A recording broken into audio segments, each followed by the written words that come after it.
Hi everyone, welcome to my blog. Alex Vachon here at Cartouche Creations LLC. Cartouche Creations LLC is a New York-based video and television production company. And for my video blog today, I'm very pleased to welcome Nancy Snell, CEC, PCC. Maybe she'll explain to us what that means. But Nancy is fundamentally an executive productivity, business, and ADHD coach. Hi, Nancy. How are you? Good. How are you, Alex? Thanks for having me on today. Thank you for coming. Nancy, today we're going to talk about something you really are focusing on with your work. It's all about trying to feel like you're accomplishing something every day and not being overwhelmed by your tsunami of stuff to do and information.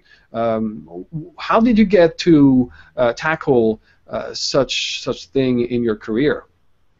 Well, it's actually a second career for me, and I spent the first many years in broadcasting, buying and selling TV time. So I've always been in the time management in one way, shape, or form, which is ironic. And there was a lot of detail, a lot of orientation, very quick moving, and you had to get ultra organized. You had to learn how to communicate. You had to learn how to deal with difficult people and solve problems. And I did that for a very long time, and I became very good at it. And a lot of those skills today are in place, and I use them to work with my clients. Great. So, Nancy, we have to deal all the time with technology for one thing, and lots of people entering and exiting our professional lives, our personal lives. This Google Hangout on air that we're having actually is an interesting metaphor, because sometimes in this broadcast, sometimes people come in and they go out, they pop in and they interrupt us, or interruption seems to be a major, let's say, hurdle or a major problem in our life. Is that something you address professionally with your clients? Huge. It's huge, Alex.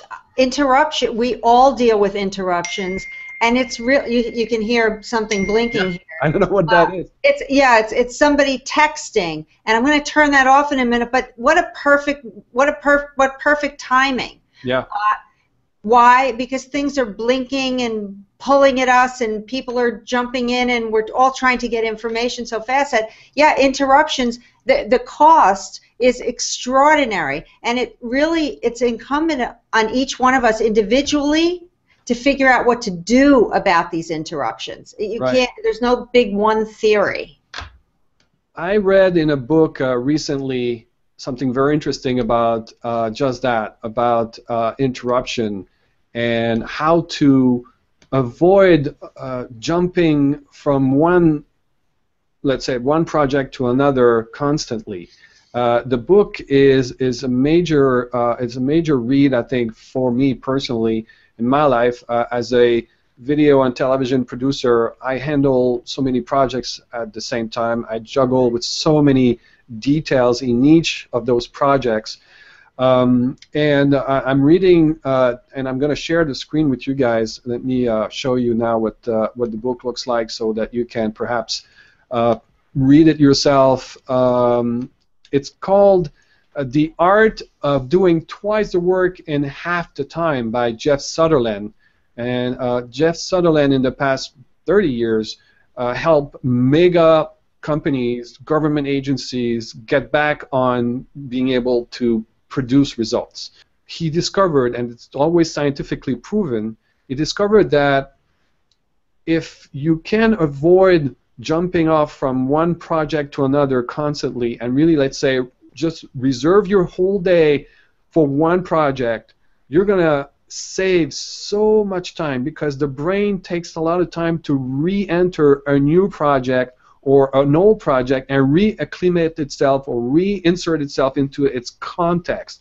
So just jumping from one thing to another takes a lot of time, and it's not efficient. So if you're in one context, one project, try to stay in it as long as you can and finish it and do as much as you can with it before you jump off to another one. just wanted to share that with you. I thought that was very interesting. There's someone's calling me. See, another example. Another interruption. Yes.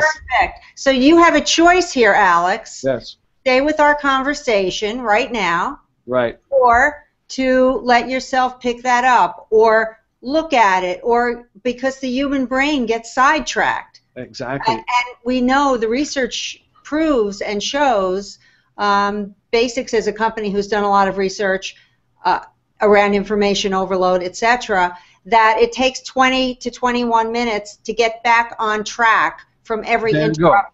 So think about that concept in the course of a day, how much time we all waste. Exactly. And that's really what the science was saying also for the book. The change is fundamental. The brain is not made to multitask. And we all say, oh, we hear people say, oh, I'm a great multitasker. I can handle a lot of things at the same time. Apparently, that's not true. No one is a great multitasker. No, because the truth of the matter is our brains are not have not been created to absorb the amount of data points that are being infiltrated upon them today. Right. And we do multitask, but we're not necessarily being efficient or effective when we're doing it. We're split. Our attention is split, so the results are split. Exactly. And and so I have a few questions here that are prepared for you. Question number one: give my viewers your number one tip on how to manage the tsunami when they are being pulled in a zillion directions. Well, the first thing, and this is really counterintuitive, the first thing to do is pause, is literally stop and take a breath. And back to the brain we were just talking about, to stop and pause in order to think. Thinking, my God. Thinking has become almost like a lost art form. There you go. What are you looking at over there? I was buzzing for some reason, and it said... Buzzing, right. So, what's it buzzing? Failed to send. Something I sent was failed to send. I have no idea what it is. So it would take me another 5 minutes to get in there and see what failed. But that would be really, would pull you right off track, right? And distract, and it's an aggravation. I think that we should all factor in every single day, like 20 to 25% of our time is going to be due to aggravation from technology, from interruptions, from distraction, and then we could at least anticipate what's coming. Yeah, but now that I understand how far we are from multitasking, and we're not made for that, it's really a wonderful thing to know, because I'm reorganizing myself completely. And I feel much better. But you're talking about pausing. What about meditation? Is this something that it sounds a little bit like you could meditate for 10, 20 minutes a day? That would be very helpful. Yeah, I mean, yes, in a perfect world, that is incredible. And I know it's 3,500-year-old. I mean, it works. And the times when I've been consistent with sitting and meditating, where I literally had to take myself, get the timer, throw myself into a comfortable place, and force myself to do it. Yeah, it's actually, a really good thing. But I'm not talking about that. I'm just talking about the concept of momentarily stopping and thinking. Okay. And that's how we deal with approaching the tsunami. And then another tactic that I use so often is what I call a brain dump. Because very often there are so many things coming at us that we get immobilized and we don't know what to do first or where to start. So that's where we pause, and then in no particular order, just pen, the old-fashioned. I'm a paper girl. So pen to paper, just brain dump, write down everything that you have to do. Then there are systems, some strategies behind that, but to make it simple, that's what you do. That's the answer to that question. So, but okay, that's one thing. If you can think of pausing, that's great, and that's the more you do that, the more it becomes ingrained in your routine, I think, right? So it's a good thing. Yeah. Muscle memory. Yeah. What do you recommend your clients? How do you help them minimize distractions so they can actually focus and get the work done? I think it's sort of like what you were talking about before. We can't necessarily minimize it. We can regulate what we do with it and how involved we're going to become, and that's really on an individual basis about commitment and choice, right? So I have a choice to pick up to look at. I have a choice to be on a phone call in front of my computer and be watching my email come in while I'm talking to you, or not. I have a choice to break something down on my calendar and say, you know what, this is sacred, I'm doing it, which means that I am not, as horrible as it sounds, going to look at my phone for the next half hour. So it's on an individual basis, but I don't see any other solutions. It's, you know, it's really about commitment and control. What do you recommend people to do so that they stick to this new way of doing things? Is like you put the time in actually in your schedule for that, in your scheduler, in your Google schedule or whatever calendar? Well, for getting things done, that's it's a broad question. So you know, it's all about baby steps. It's all about incremental progress in the right direction. So I say that a lot. It's about the calendar, and it's about sticking to things when they're too big, or when they're things we don't want to do or we find boring. We just you know, go procrastinate or go on to the next thing. So it's really about doing little baby steps at a time. Yeah. And we can stick to it. Right. Right. I would be remiss if I didn't ask you about email management. I use a lot of filtering and so on, and I thought after filtering all my emails I would, you know, feel more like I could breathe a little bit more, but the tsunami is not far behind. What do you say to someone who has 3,000 existing in their inbox and gets a minimum of 75 emails, new ones a day? They just keep pouring in. What would you recommend? So, and that's a very typical scenario, Alex. Yeah. That this is happening to more and more of us all the time. So the first thing is purging that 3,000 that's sitting in there, right? Because, you know, I know somebody who had 10,000. I actually saw it on the screen. 10,000 that were sitting in her inbox. That would give me a tremendous amount of anxiety. So back to the pause. It's a matter of stopping. You're not going to do this, what we're talking about doing here, on the fly. So it's a matter of purging first, stopping, and going through those emails, right? The 3,000, and deleting. Very often, I mean, I love my delete button. Sometimes, if people in organizations and companies, sometimes after a few days or a month, they universally delete everything. But if that doesn't happen, then the delete button is fantastic, because what you'll find is 99% of that stuff you never come back to anyway. Then like the other day, I just did a 20,000 email massive delete. How did you do that? Yeah. Just 10 at a time or 20 at a time? No. No, you click and shift and alt and just get rid of them. Yeah. You know, if it was stuff there from over a year ago, the odds are I don't need it. And if I do, you know what? Guess what? I'll figure it out again, because there's so much information and so much access to information that it's going to come up again. Nobody can manage that. So that's one part of it. With regards to the 75 that are coming in, we talk about it, and I actually in my blog I wrote about this 2-minute rule. So when you're and you have to pause. You're not doing it on the fly again. So everything is behind that stopping. And say, you know, let me go through it.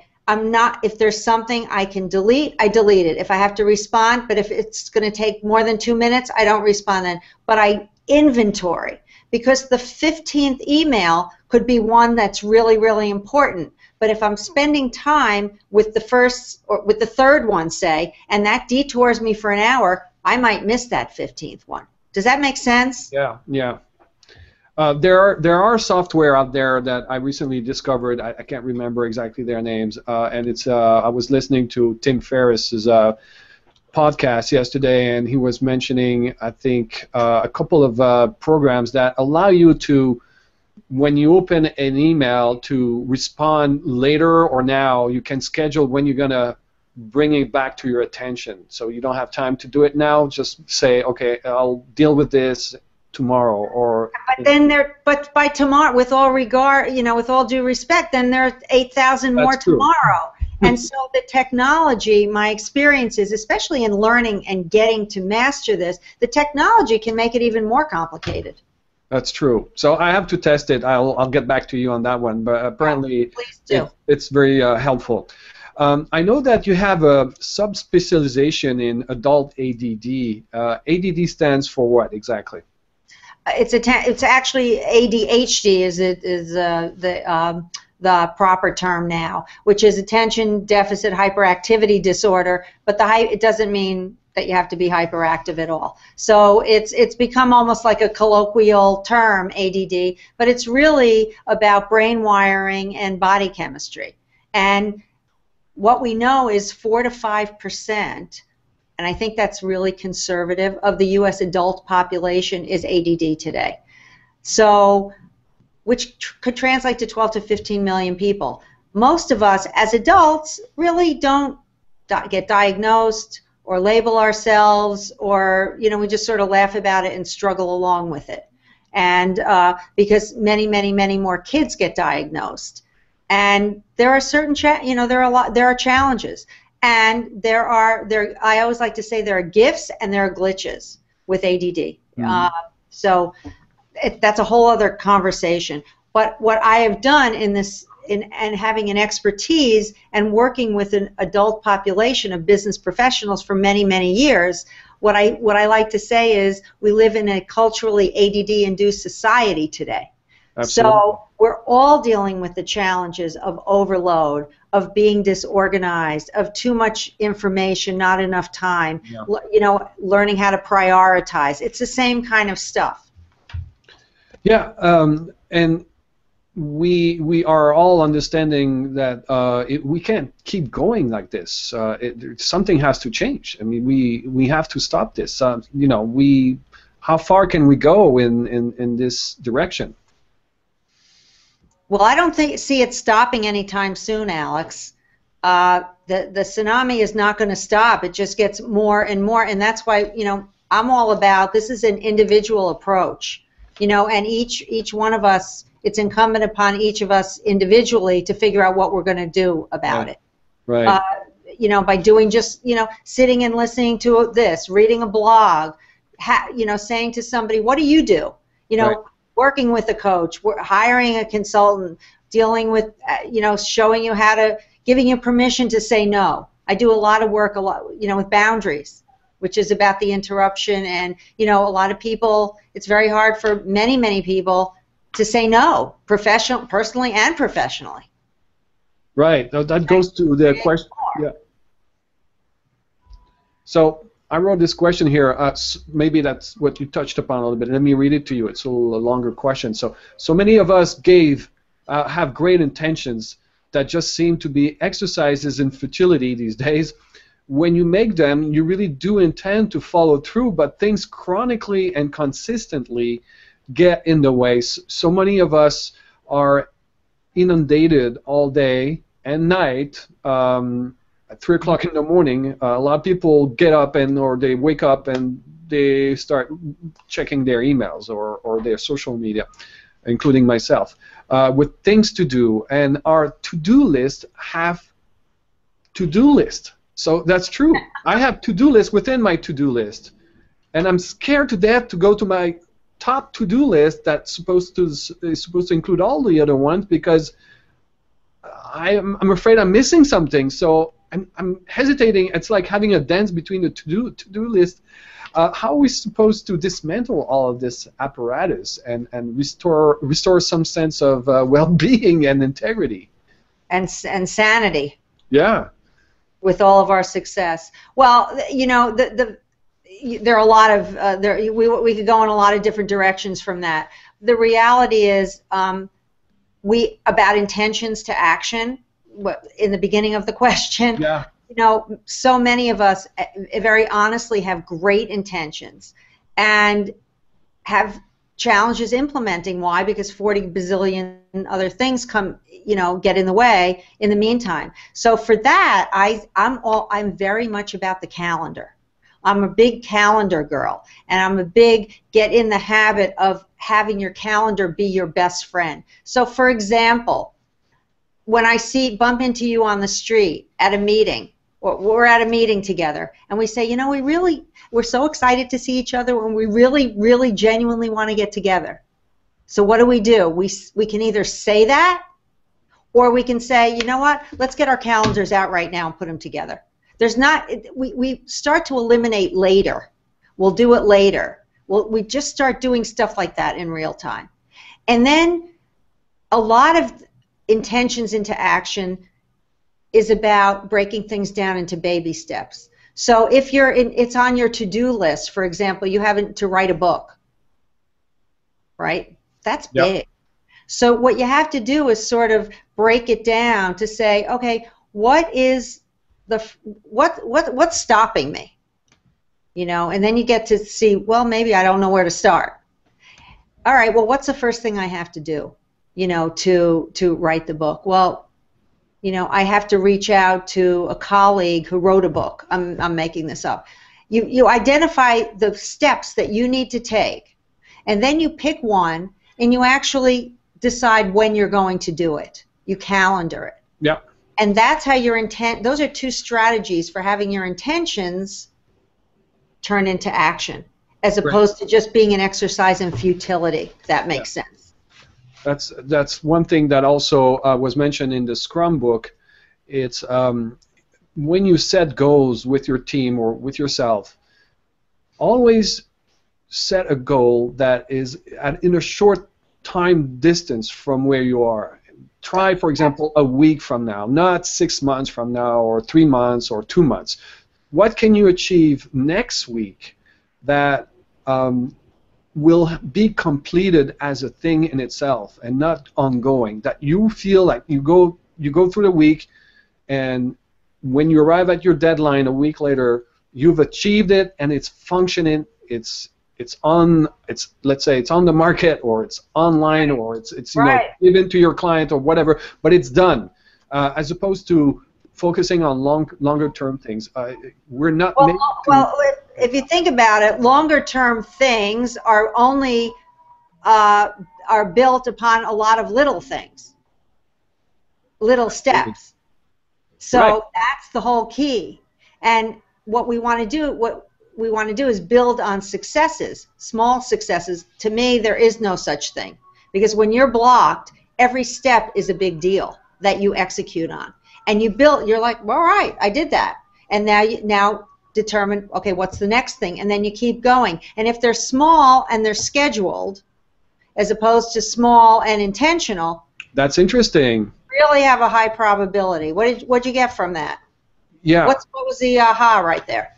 Right. And what I just got was that even though you could be working not in a team but with yourself, you can still schedule a moment next week. Let's say we're Friday today. I'm scheduling for Friday next week that this project that I've accomplished this baby step, and I'm going to check Friday at this particular time. It's written on my schedule. Check back to see if you have done it, and if it's done, and if it's accomplished well. And if it's not accomplished well, then go back to your process and correct it so that the next time around it will be accomplished well, and you're not carrying over with you the burden of you know, an imperfect process. And that's, I'm reflecting, you know, right now from my reading of Scrum again, because he was talking about how Toyota implemented with Scrum a factory line where if there were any noticeable defects in the assembly line, they would stop the entire assembly line and they would fix that problem and then restart the assembly line, as opposed to other manufacturers who would keep going with the assembly and never stop the assembly line and have people in charge of fixing the problems when the cars are finished. Duh. I know. Right, but it makes no sense, as it's my friend Kathy would say. You know, it's really about incremental progress in the right direction, and you know, and accountability, and one little step at a time. And then when you're finished with that Friday half-hour session with yourself, or 15-minute or 5-minute, whatever it is, before you get up, you stop and you think, okay, what's the next step, and when am I going to schedule that? And that's how projects get done. exactly. It used to be the old-fashioned way before Scrum, according to Jeff Sullivan again, was that it was the waterfall process where there's a first line of people doing the first step in a project, and then when they're done, they hand that over to the next group of people who are specialists and do their own thing. When once they are done, they hand over, yeah, and so on. It's like the waterfall thing, but it would get stuck somewhere, and it would just stop the momentum of the entire thing. So now, instead of that, bring the people from all the different steps, all the different specialties, into the first, the beginning of your project, all throughout. In other words, make sure you have a team of people, the smallest the better, a small team of people who know each other's business so well they can come in and help you if you're stuck somewhere. So that was another important takeaway from that book. You know, try to have people around you who understand each other's functions and businesses, so that you really have a team that can pull with you, as opposed to wait for you to finish your job. Absolutely, and that's what the the acronym of Together Everyone Achieves More, team. Together Everyone Achieves More. Yeah. And the idea, as you're saying, is we want to put people together with different strengths. If we all do the same thing and we're all great at the same thing, there's a big gap there. So, I always say and talk about, stop trying to get good at what you're bad at, focus on your strengths, and delegate the rest. Let's talk about delegation. I think that's a major thing. Yes. What is the path to correct delegation? Is there a very specific path to that, or is it varies from individual to another? Well, of course. I mean, I think there are certain variables that contribute to it. First of all, you have to be confident in the people you have around you to whom you're going to delegate. So that presumes that you're hiring well, right? Because if you don't have that, then you're going to do it yourself. Right. We have to remove ego. Ego has to go out of the game. You have to have communication skills. How do you remove ego? Is it by focusing on the team, or focusing on the group, and how do you remove ego? I think you remove ego by just recognizing that your way may not be working, and you're going to be willing to try something else and see, give somebody else a chance. You have to learn how to be a manager or a leader, and what good communication is in terms of delegating. You have to know, you have to be pretty together and pretty organized in order to delegate. And that's why it's very challenging for many people, because they're like, "Ugh, I don't even know what to delegate. It's easier for me to do it myself." But ultimately, it's a grow. Very good point you're making. In order to delegate, you need to have a system that's easy to communicate to someone and easy to grasp from that person. So you need to create a system, like a turnkey system that you can hand over to someone, right?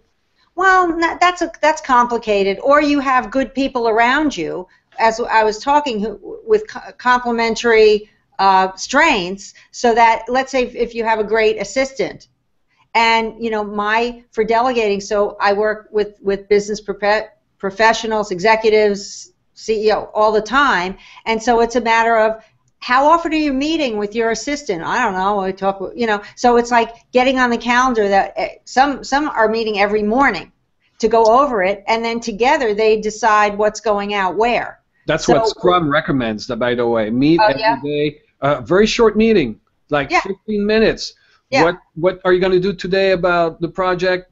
What are you going to achieve? What should we expect from you by tomorrow? and that's it. Right, and having an assistant who, well, you're working collaboratively, but your assistant is holding the agenda for you, and you're working all the time because you want to know what things were taken care of, what's pending. Maybe I have to get on the phone. Maybe she's going to make the call and book an appointment for me. But it's about churning information together, and it's about collaboration and communication. Communication, I can't say enough about communication. It goes behind everything that we have to do. I find myself communicating many times the same thing over to people I delegate my work to, even though it's clear. You have to be ready to do that, right? I don't think I'll do something. Give us an example. Now we're reversing the situation.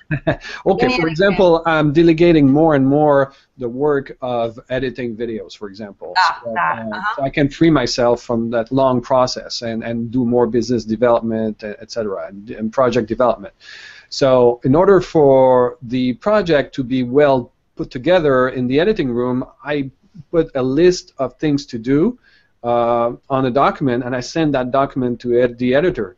But what I find is that, I don't know if it's ADHD, but they often miss some of the steps I give them, even though it's really well printed on the document, and I have to go back and revise it with them so that they get it. So it's just, I find it. How are you initially reviewing it with them so that they got it? That's a good question. I sometimes I can do it by phone with the document, but oftentimes I do have people around the world doing the work, and they're not in the right time zone. They're sleeping while I'm sending the document to them. So it's basically they read it on their end. Right. So it's about the communication. So it might be, however you're going to set, if you have it with a particular person, might be setting up, or it might be worth setting up a call, even though it's a different time zone. Yep. Just to review, so that you get that they get it. Very good point. Yeah. But I feel like once I've managed to delegate some of the work that I used to do, I'll feel much in a much better position to grow my business. I mainly hire professionals and freelancers. I don't have people with me on permanent staff. I have virtual assistants. So you're talking about having your assistant next to you to make sure that things are checked and done. I don't have an assistant right next to me, but I do have a virtual assistant, so I'm not so sure how I will implement what you're talking about. Well, with the virtual, it's back to the two of you deciding what kind of communication and accountability you need to have in place for Alex to get what he wants and needs. Yep. And so therefore it speaks back to the point about hiring well. Ultimately I want my assistant to be better than I am, to be telling me what to do. Right, good point. And you know what, there's a little aha moment from my conversation with you right now. I really appreciate this. I feel like I need to not only send written documents, but have a video recording to go point by point what I want them to do. And I think that if they hear it on top of reading it, it will bring some better results. That's a great idea. I'm old-fashioned, so I love the old-fashioned way of picking up a phone and actually having a conversation. Now, my daughter used to say, "Oh, I spoke to so-and-so," and I would say, "Oh, you spoke to them? Did you speak to them, or you texted with them?" Texted. That's not necessarily, in my book, a conversation. However, that is the way it is.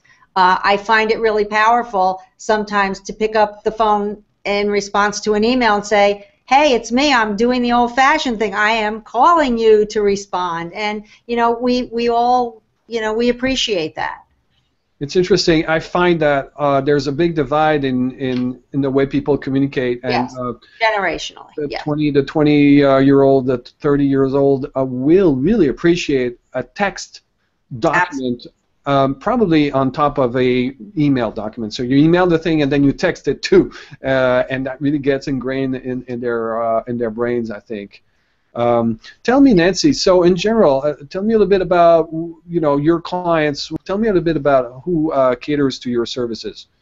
Well, they're really business professionals of all stripes and colors, whether it's accountants or partners in law firms or CEOs, small business owners, entrepreneurs, anybody with work, job, business-related issues, challenges around managing time, around feeling complete at the end of the day, around how to, everything we're talking about, how to strategies and skills for managing an unwieldy day, or how to dismantle your day so that you are purposeful and you know what you're doing.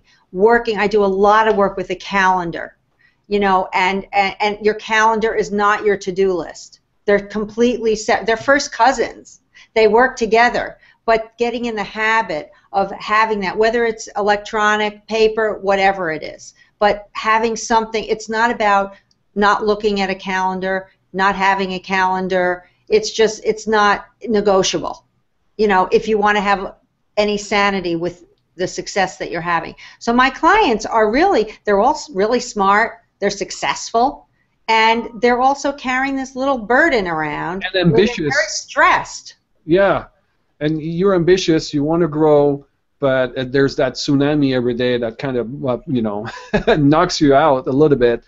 And what I take from our conversation today is use the calendar so that you can literally liberate some time during the day of your week, so you can stop and pause a little bit. Perhaps not meditate. If you can meditate for 15-20 minutes, that's great, but pause and breathe, enjoy the moment, be inspired a little bit, and not just always on the treadmill. Yeah. And then also learn how to delegate, and you need powerful, strong communications skills that you may have to learn. I'm learning already just listening to you in order to be able to do that. That's in a nutshell, in just a few minutes, what I'm getting from you. It's really useful. Yeah, I mean, communication is an art form. Most of us miss that class. And it's scary, and there's it's an art form, in my opinion, and it's just people, I always like to say, you're just having a conversation, not a confrontation. I would write something and might be a little bit misconstrued in terms of the tone or the intention I have. So now I realize that it's probably a good thing to start communicating using not just one way of communicating, but maybe two ways, so that I can really fortify the message and resolve those issues a little bit. And you bring up another great point with email, because so many people, or texting, that it's so, and if it's a second language, it would be challenging too, because there are so many nuances. Exactly. The thing is to stop again before hitting that send and just read it and feel. I always feel like in my body what I feel like if I receive that. Right. Does this land, with a little hostility? Mm-hmm. Is somebody going to be, you just don't want somebody to be defensive. So it's about softening the language a little bit, being a little bit more human about it in any given situation. So it sounds like your coaching is very hands-on, right?